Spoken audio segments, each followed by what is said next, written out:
Guys অসমৰ আঁচনিভুক্ত কৰ্মচাৰীৰ দৰমহা ৩ গুণলৈ বৃদ্ধি পোৱাৰ সম্ভাৱনা আছে।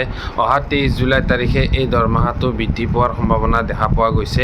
আৰু কোনসকল কৰ্মচাৰীয়ে এই পইচাটো দৰমহাৰ বৰ্ধিত পইচাটো লাভ কৰিব, আজি ভিডিঅ'টোত মই অকণমান ডিছকাশ্যন কৰিম। তো চেনেলত যদি নতুনকৈ হৈছে মোৰ চেনেলটো ছাবস্ক্ৰাইব কৰি ল'ব আৰু ভিডিঅ'সমূহ পাৰিলে শ্বেয়াৰ কৰিব। তো গাইজ দেৰি নকৰি আজিৰ ভিডিঅ'টো আৰম্ভ কৰোঁ।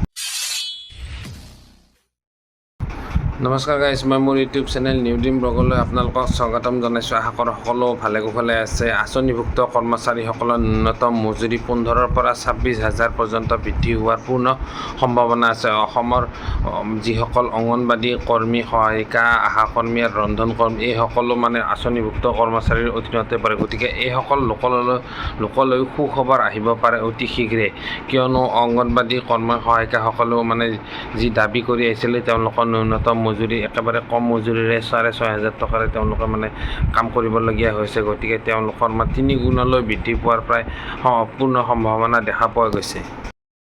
ভাৰতৰ কেন্দ্ৰীয় বিত্তমন্ত্ৰী নিৰ্মলা সীতাৰমণ ডাঙৰীয়ানীয়ে যি আগন্তুক বাজেট অধিৱেশন আছে অহা ২২ জুলাইৰ পৰা, এই বাজেট অধিৱেশনত এই আঁচনিভুক্ত কৰ্মচাৰীসকলৰ দৰমহা বৃদ্ধিৰ পূৰ্ণ এটা ইচ্ছা প্ৰকাশ কৰিছে। তেওঁলোকৰ দৰমহাটো ন্যূনতম মজুৰি এতিয়ালৈ ধাৰ্য হোৱা নাই যদিও বিভিন্ন দল সংগঠনসমূহৰ লগত যি প্ৰাক বাজেট হৈছিলে এই বাজেটত তেওঁলোকৰ লগত আলোচনা কৰি এইখিনি সিদ্ধান্ত গ্ৰহণ কৰিছে যে ১৫,০০০ পৰা ২৬,০০০ পৰ্যন্ত যিসকল আঁচনিভুক্ত কৰ্মচাৰী আছে তেওঁলোকক মাননি সলনি মজুৰি দিব। এই ১৫,০০০ পৰা ২৬,০০০ৰ পিছত ২৬,০০০ৰ ভিতৰত যি মাহিলী দৰমহাটো ধাৰ্য কৰিব আৰু তেওঁলোকে লগতে ডেথ বেনিফিট আৰু লগতে পেঞ্চন বেনিফিট এইবিলাক তেওঁলোকে লাভ কৰিব।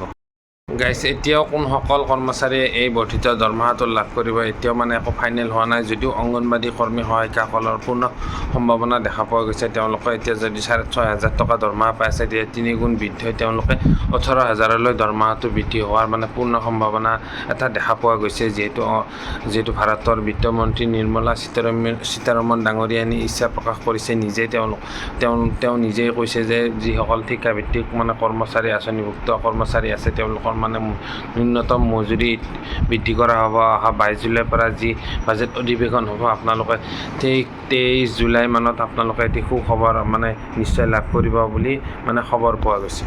গতিকে অসমৰ অংগনবাদী কৰ্মী, সহায়িকা, ৰন্ধন কৰ্মী আৰু আশা কৰ্মীসকলক কৈছোঁ আপোনালোকলৈ শীঘ্ৰে এই ভাল খবৰটো আপোনালোকে লাভ কৰিব বুলি মই মোৰ এই চেনেলৰ তৰফৰ পৰা আশা ৰাখিলোঁ। আৰু এই মোৰ চেনেলৰ তৰফৰ পৰা চৰকাৰক অনুৰোধ জনাওঁ যে অতি শীঘ্ৰে এখেতসকলৰ মাননি সলনি মজুৰি বৃদ্ধি কৰিব লাগে আৰু ন্যূনতম মজুৰি ২৬,০০০ টকা পৰ্যন্ত তেওঁলোকৰ বৃদ্ধি কৰিব লাগে। তো গাইজ ভিডিঅ'টো যদি ভাল লাগিছে তেন্তে লাইক, কমেণ্ট, শ্বেয়াৰ কৰিব আৰু মোৰ চেনেলটো ছাবস্ক্ৰাইব কৰিবলৈ নাপাহৰিব। আৰু ভাল ভিডিঅ' মই আপোনালোকৰ মাজত লৈ আনিব চেষ্টা কৰিম। তেতিয়ালৈকে চাই থাকিব মোৰ এই নিউ ড্ৰিম ব্লগ চেনেলটো। ইয়াৰ মাজেদি কিবা যদি ভুল ভ্ৰান্তি হৈছে আপোনালোকে মোক মাফ কৰি এনেদৰে মোৰ মৰম আশীৰ্বাদ আপোনালোকে দি যাব বুলি আজিৰ ভিডিঅ'ত মই আশা ৰাখিলোঁ। গতিকে আজিৰ ভিডিঅ'টো মই ইমানতে সমাপ্ত কৰিছোঁ।